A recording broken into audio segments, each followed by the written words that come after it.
주간 동안 주의 은혜가 오늘 평안하셨습니까? 옆에 사람 인사합시다. 사랑합니다. 축복합니다. 제목이 있습니다. 같이 읽겠습니다. 하나님께로 돌아오게 할 자. 아멘. 구약 성경은 예수님께서 이 땅에 임하실 것에 관해서 계속해서 예언했습니다. 구약 성경에서 기록된 사건이나 제도, 왕이나 선지자, 그리고 그들이 한 말씀과 행동이 예수 그리스도를 예언하고 예표했습니다. 특별히 구약 성경의 마지막을 장식한 말라기 선자의 글을 보면 말라기는 그 시대의 죄악을 지적하면서 하나님께서 열방으로 가서 해 뜨는 곳에서부터 해 지는 곳까지 영광을 받겠다 이렇게 말씀하시면서 열방을 향한 하나님의 은혜가 향할 것을 말씀하셨습니다. 그러면서 맨 마지막에 구약 성경의 맨 마지막 말라기서의 맨 마지막 구절에 이래 되어 있습니다. 보라, 여호와의 크고 두려운 날이 이르기 전에 내가 선지자 엘리야를 너에게 보내리니 그가 아버지의 마음을 자녀에게로 돌이키게 하고 자녀들의 마음을 그들의 아버지께로 돌이키게 하리라.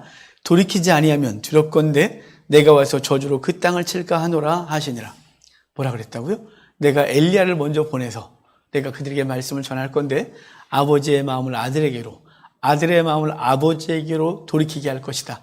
그 말을 듣지 아니하면 저주가 임할 것이다. 이렇게 말했단 말이에요. 그러니까 엘리야가 와서 뭘 할 거냐면 하는 말씀을 전하여 아버지의 마음을 아들에게, 또 아들의 마음을 아버지께로 연결하는, 그 아버지는 하나님이시고 아들은 주의 백성입니다. 그래서 그들이 이제 연합하게 될 것에 대하여 말씀을 해주셨어요. 오늘 우리가 읽은 말씀이 말라기의 예언의 성취예요.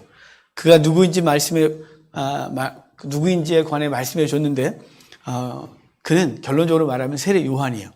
예수님도 마태복음에 보면 세례 요한을 가리켜 말라기가 말한 그 엘리야, 그 올 자가 바로 이 사람이다 라고 말해서 아예 그냥 세례 요한을 말라기가 예언한 엘리야가 이 사람이다 라고 말씀해 줬어요.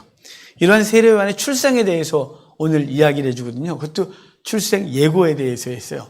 제가 그랬죠. 우리 주의 발자취 따라 이 시리즈를 가면서 순서대로 가겠다고. 성경이 기록한 순서 그리고 하나님께서 행하신 순서를 따라서 쭉 갈 건데 이제 먼저 세례 요한의 출생 예언, 다음 주에는 예수님의 출생 예언이겠죠. 그 다음 주에는 세례 요한의 출생, 그리고 예수님의 탄생이 이어질 것이에요. 오늘은 그 출생 예언에 대한 이야기를 좀 보도록 하겠습니다. 5절이에요. 5절 같이 읽겠습니다. 유대왕 헤롯 때에 아비야 반열에 제사장 한 사람이 있었으니 이름은 사가랴요 그의 아내는 아론의 자손이니 이름은 엘리사벳이라. 아멘. 본문은 유대왕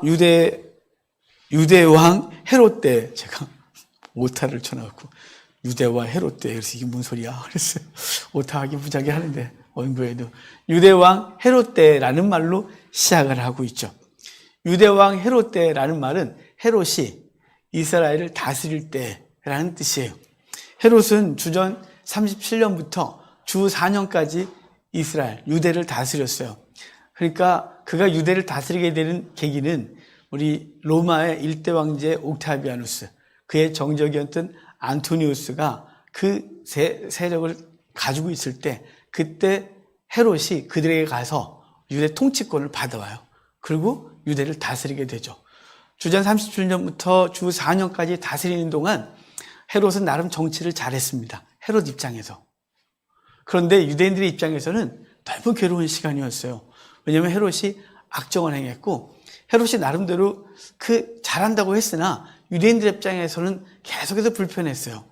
왜냐하면 헤롯은 에돔 출신이거든요. 에돔은 에서의 후손이에요. 에서의 후손은 하나님께서 진멸하라고 했던 족속이었는데 그 에서의 후손이었던 헤롯이 자신들을 다스린다는 건 굉장히 불편했죠. 비록 마카비 집안의 하스몬 왕조 때 힐카누스 왕이 에돔을 정복하고 에돔 사람들에게 다 할례를 행하여 유대인으로 만들었지만 정통 유대인이 아니라는 건 그들이 굉장한 불편함이었어요. 헤롯도 유대인들의 마음을 사려고 예루살렘 성전을 재건했어요. 엄청나게 크게 재건했습니다. 뿐만 아니라 전국 각처에 헤롯이 도시를 만들고 그리고 건축물들을 만들었어요. 그래서 지금 이스라엘에 가서 유적지를 가면 대부분 헤롯이 만든 거예요. 그 헤롯이 만든 게 워낙 웅장하고 컸기 때문에 지금도 유적지 가면 다 헤롯이 만들었어요. 헤롯이 만들고 그랬지만 그 정치를 악하게 했다 그랬잖아요. 그런 자신의 정적들을 아주 가차없이 처단했어요. 특별히 그 여러 부인들 중에 그가 제일 사랑했던 여인이 미리암이라는 아내였어요.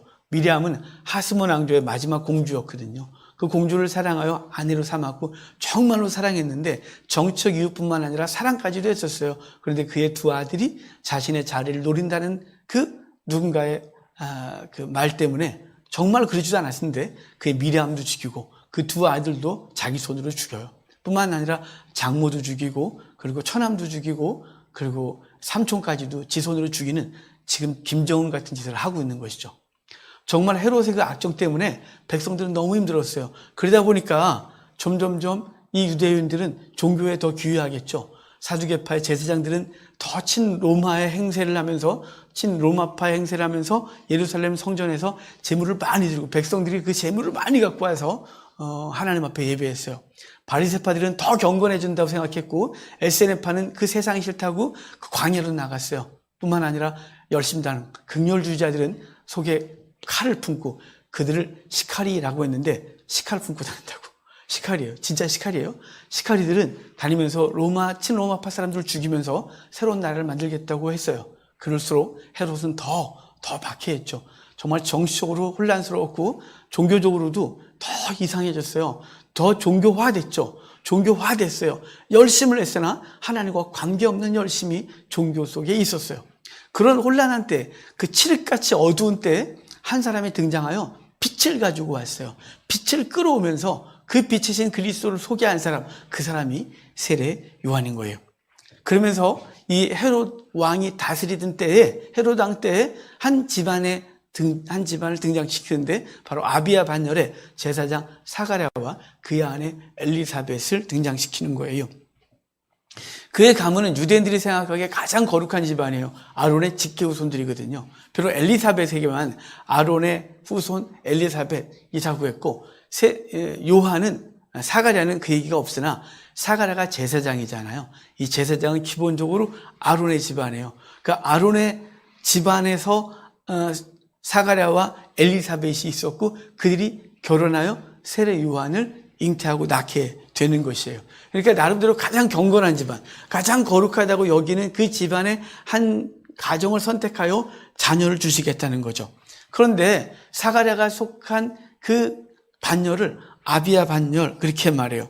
제사장을 24반열로 다윗이 나눴어요. 다윗이 성전 건축에 꿈을 품었으나 하나님은 네가 아니고 네 아들 때 하겠다라고 하는 바람에 다윗은 성전 건축할 수 있는 모든 준비를 하죠. 재물을 준비해 놓고 땅을 구입하고 모든 시스템을 만들어요. 그리고 설계도까지 다 만들어 그의 아들 솔로몬에게 넘겨주는데 설계도도 괜찮고 돈도 괜찮고 다 그렇지만 진짜 중요한 게 뭐냐면 그런 걸 할 수 있어요. 다 진짜 중요한 게 시스템이었어요.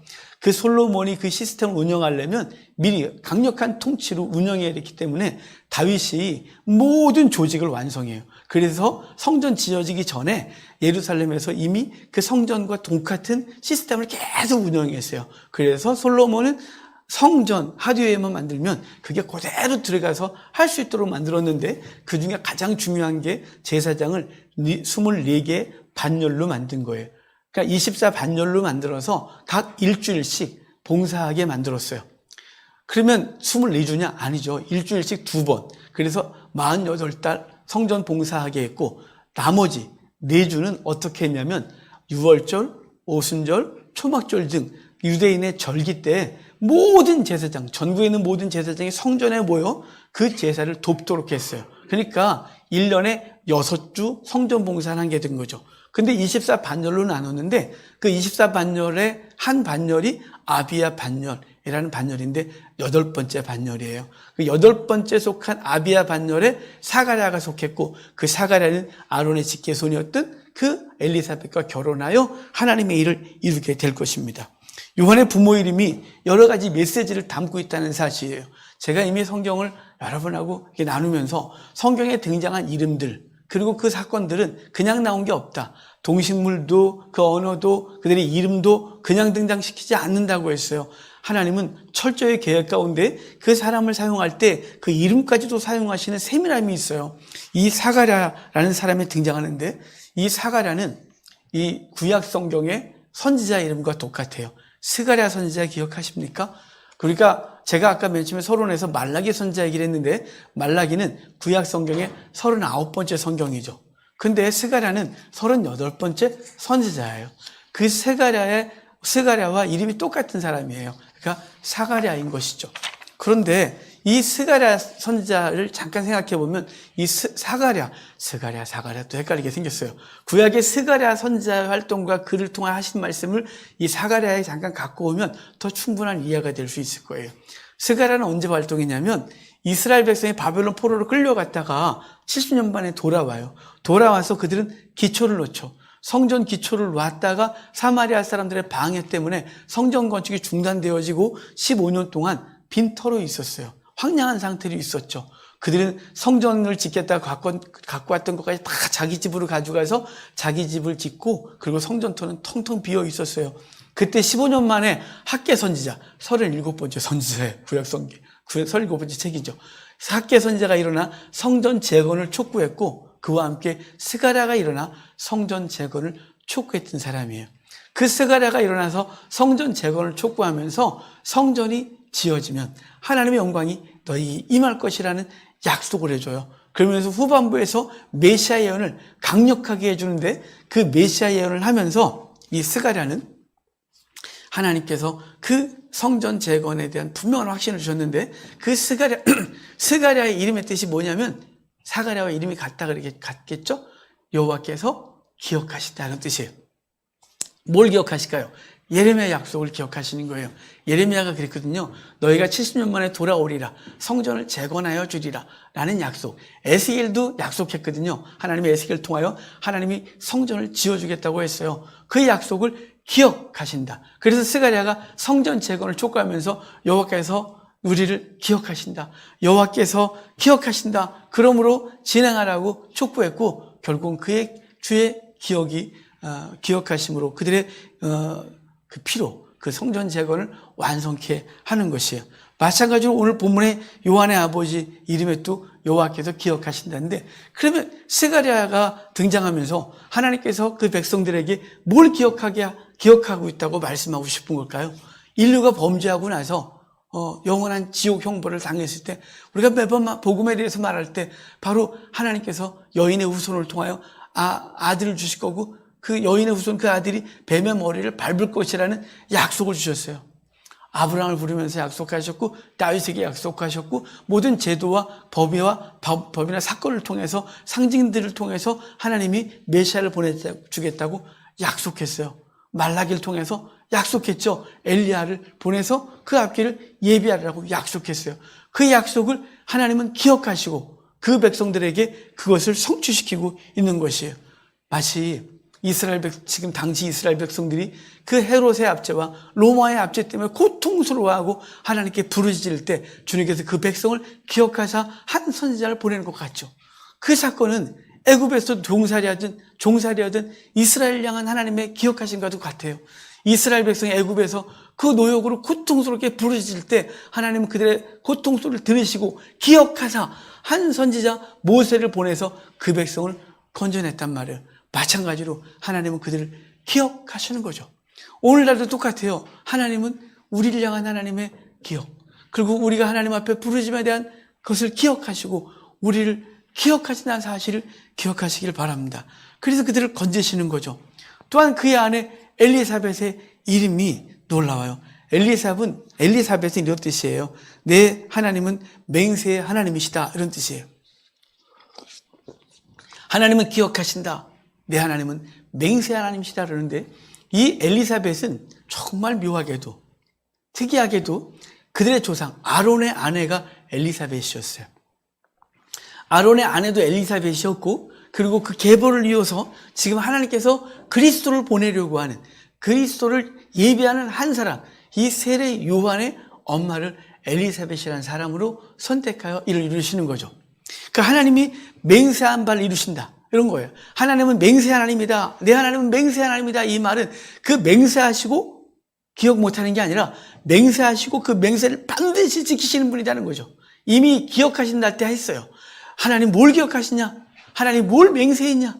내가 반드시 그렇게 해서 너희를 건지라는 맹세를 했단 말이에요.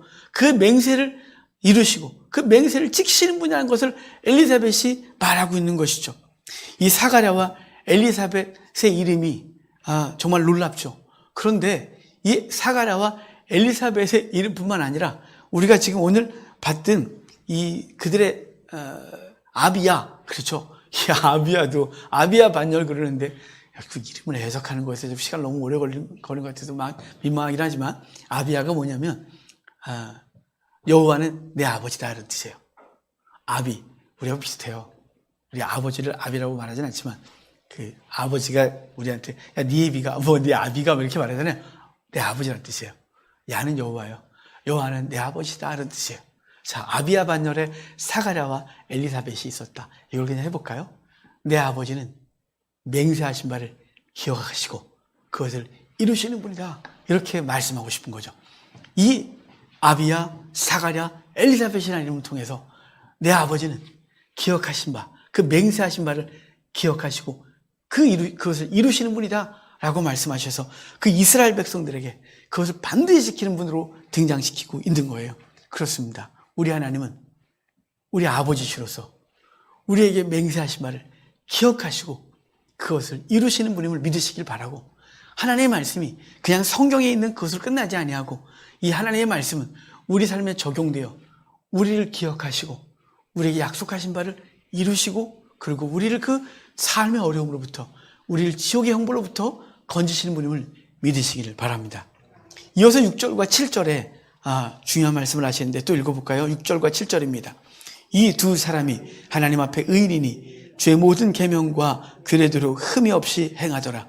엘리사벳이 잉태를 못하므로 그들에게 자식이 없고 두 사람의 나이가 많더라. 아멘. 이 두 사람을 이렇게 평가해요. 흠이 없대요. 의인이었대요. 율례와 계명에 흠이 없는 자더라. 이렇게 놀라운 사람이 있습니까? 그래. 하나님이 이렇게 평가할 사람이 우리 중에 있을까요? 하나님이 저를 그렇게 평가하셨으면 좋겠지만 저는 그런 주제가 못 됩니다. 황 목사는 의인이요 율법과 규례에 의하여 흠이 없는 자로다. 너무 부럽고 존경스럽습니다. 그런데 그런 그에게 아픔이 있어요. 그것은 자녀가 없다는 것이죠. 이게 얼마나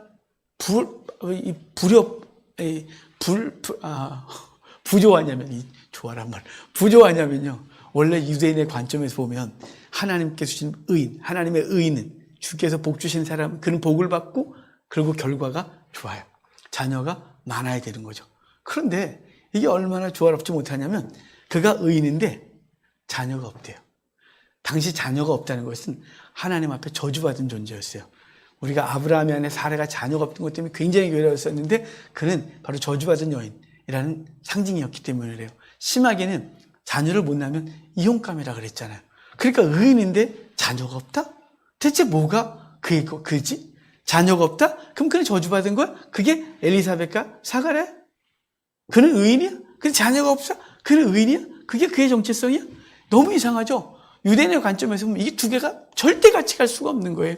의인이요 율법과 계명에 흠이 없는 자라면 그의 자녀가 많아야 하고 그의 삶이 풍성해야 하는 것이죠. 그런데 이 두 개가 조화가 안 맞아요. 의인인데 자녀가 없는 거예요. 이것은 당시 이스라엘의 상태를 표현해주고 있는 거예요. 그들은 제가 아까 그랬잖아요. 헤롯의 압제와 로마의 억압으로부터 그들이 고통스러우니까 뭐로 갔다고요? 더 열심으로 종교생활했다고. 성전에서는 제물이 엄청나게 들어졌어요. 바리새인들은 점점 더 거룩해져야 될 것 같고 그래서 더 경건하게 살려고 애썼어요. 심지어는 에스라파는 광야에 가서 엄청나게 많은 사람들이 광야에 가서 하나님만 바라보고 기도만 했어요. 열심당들은 그것들을 다 무력으로 물리치고 다시 하나님의 나라, 이스라엘 하나님의 나라로 만들겠다고 칼을 들었어요. 그렇게 열심히 했어요. 그리고 열심히 했으면 결과가 뭐라고요? 결과는 자녀가 없었다예요. 그들의 그 열심의 결과가 따라야 되는 게 뭘까요? 풍요로움이죠. 그 열심에 따라야 되는 것은 뭐냐면 나라가 온전히 회복되어야 되는 것이죠. 그런데 그들의 신앙적 열심과 현실은 너무너무 안 맞는 거예요. 그것이 오늘 이스라엘의 모습이었던 거죠. 이 사가랴의 집안의 모습이 바로 이들의 모습이었다는 거예요. 그렇게 의로우면 그들에게 따르는 결과인 자녀, 즉 정치적이고 경제적인 측면에서 아름다운 결과가 따라야 되는데 그 결과는 엉망이었다. 이것이 말씀하고 싶은 것이에요. 이것은 인간의 종교적 열심과 상대적 의로움으로는 근본적인 구원을 이룰 수 없다는 사실입니다. 바울은 이렇게 말해요. 율법의 행위로 그의 앞에 의롭다 하심으로 육체가 없나니 라고 했고, 만일 의롭게 되는 것이 율법으로 말미암으면 그리스도께서 헛되이 죽으셨다, 이렇게 말씀하고 있는 거예요. 하나님께서 우리를 향한 놀라운 은혜, 그 은혜, 그것이 아니면 우리는 아무것도 아닌 거죠. 개인의 율법 행함, 그 상대적 의라는 내가 쟤보다 나아. 그들이 다 그랬죠. 바리새인들이 쟤보다 나아. 사두개파도 쟤보다 나아. 열심당, SNF는 저것도보다 나아. 라고 했음에도 불구하고 그것으로는 그들의 나라를 회복할 수가 없었습니다. 우리도 마찬가지죠. 우리 개인의 힘만으로는 아무것도 할 수 없다는 철저한 자기 고백이 있는 거예요. 여러분, 찬송가 544장 우리도 못해라는 찬양을 아십니까? 요즘은 그 찬양을 별로 불러본 적이 없습니다. 저 어릴 땐 정말 많이 불렀습니다. 이렇게 부릅니다. 울어도 못하네, 눈물 많이 흘려도 겁을 없게 못하고, 죄를 씻지 못하니 울어도 못하네. 이렇게 하면서 후렴이 진행돼요.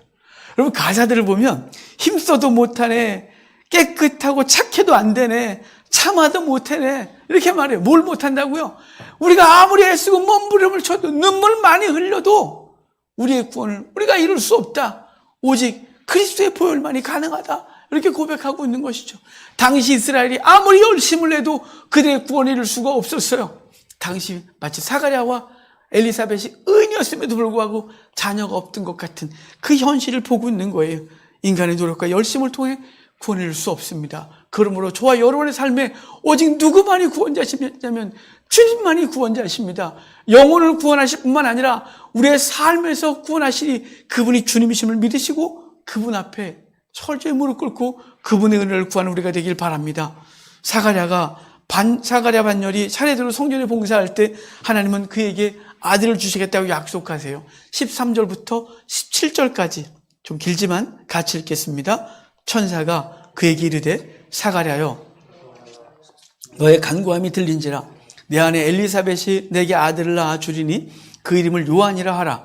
너도 기뻐하고 즐거워할 것이요 많은 사람도 그의 태어남을 기뻐하리니 이는 그가 주 앞에 큰 자가 되며 포도주나 독한 술을 마시지 아니하며 모태로부터 성령의 충만함을 받아 이스라엘 자손을 주 곧 그들의 아버지께로 많이 돌아오게 하겠습니다.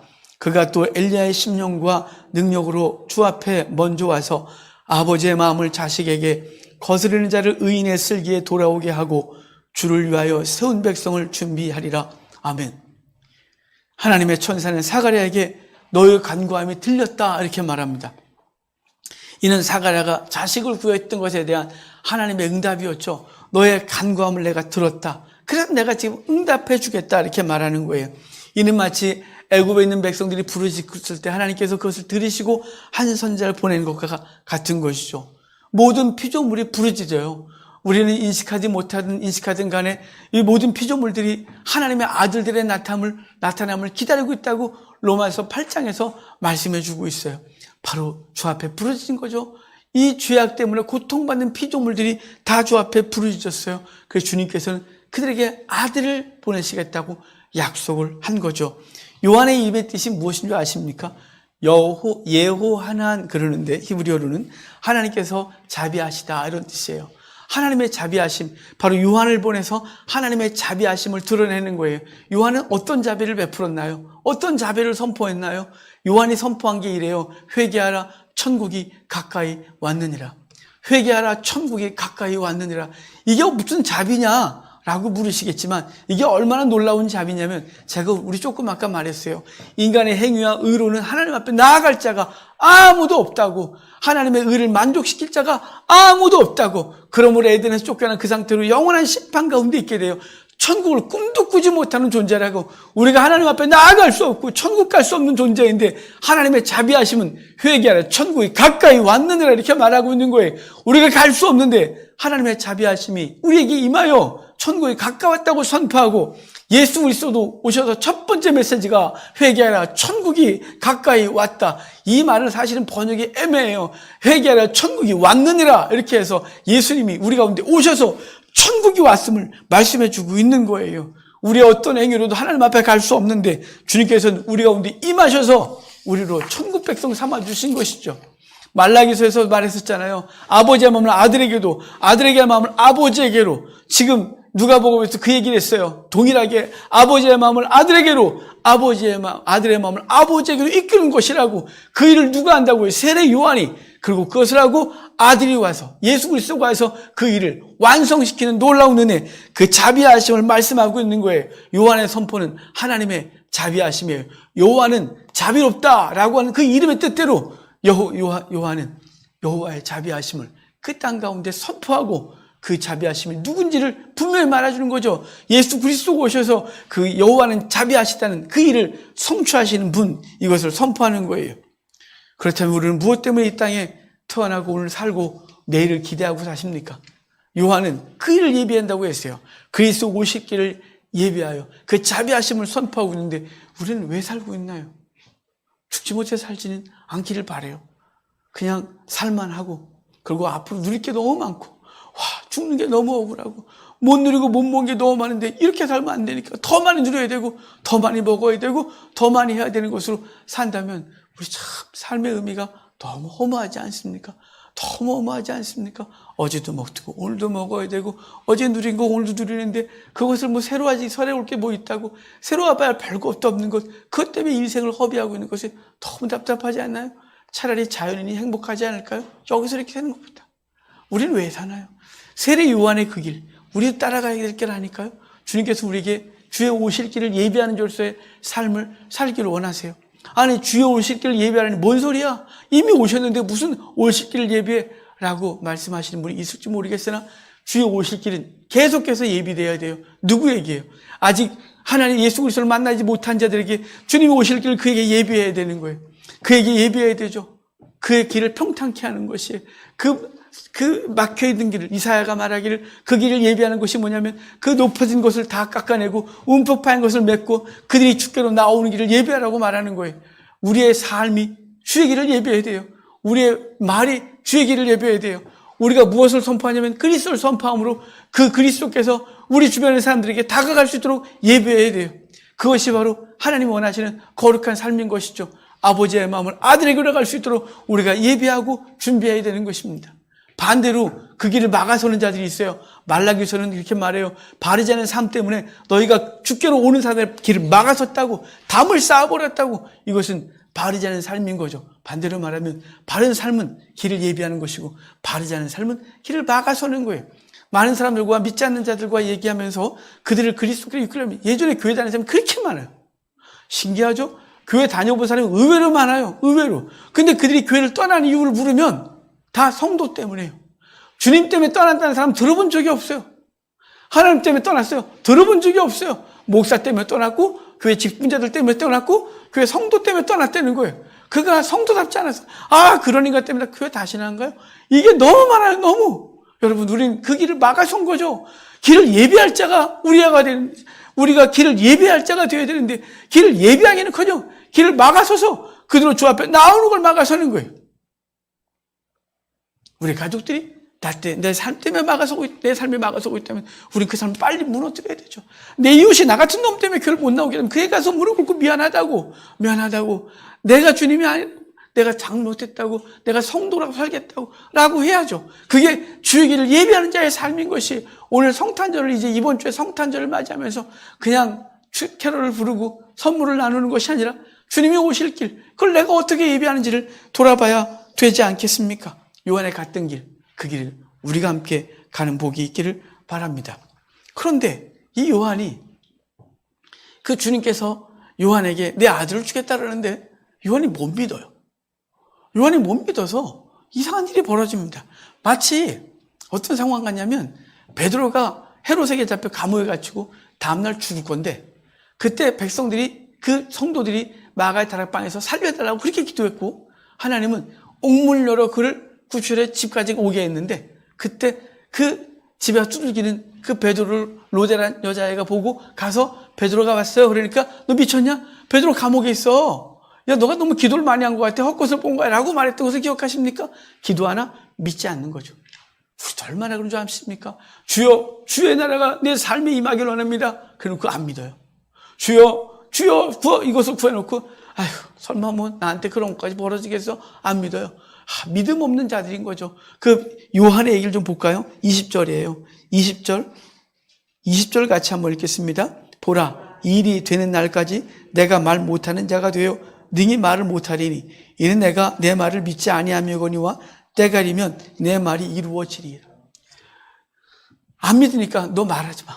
너 이 일이 이루어질 때까지 아무 말도 하지 마. 라고 하고 입을 막아버려요. 하나님께 사가리 입을 막으셔서 말을 못하게 한 것, 그것은 당시 이스라엘의 상태예요. 이것도 이스라엘이 메시아를 기다렸어요. 우리처럼 기도했단 말이에요. 대망하고 소원하고 했어요. 하지만 이 그리스도가 오셨고 세례 요한이 메시지를 선포했음에도 불구하고 그들은 듣지 않아요. 선자들이 계속해서 말했어요. 계속해서 말했는데 믿지 않아요.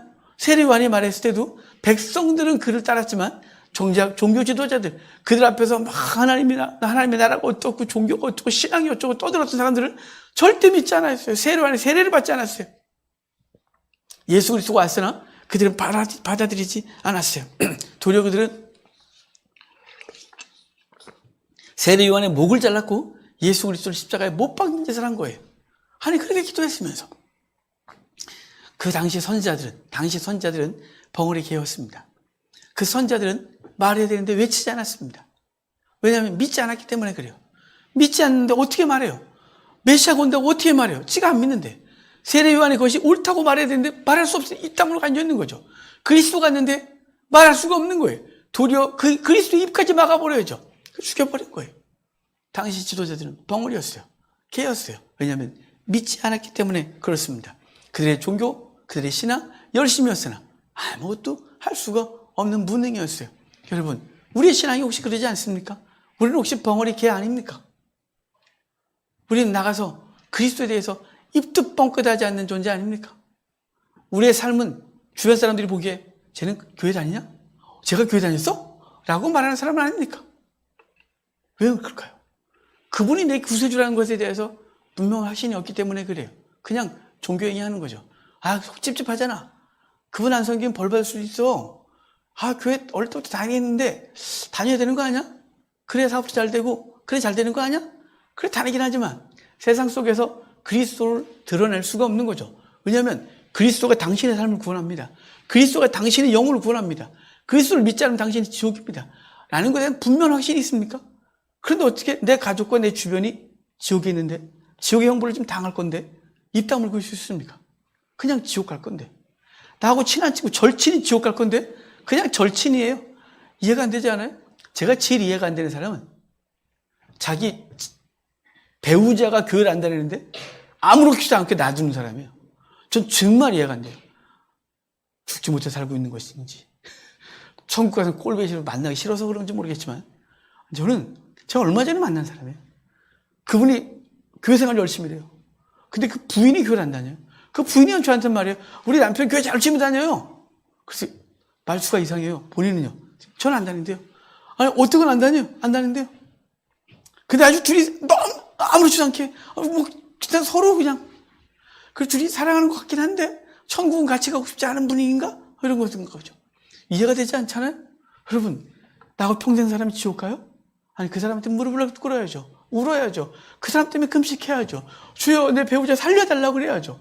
아니 부모가 교회를 안 다니면 지옥 갈 건데 그냥 냅둬요? 벙어리로 가만히 있어요? 왜 그러는 거예요? 믿지 않아서 그래요.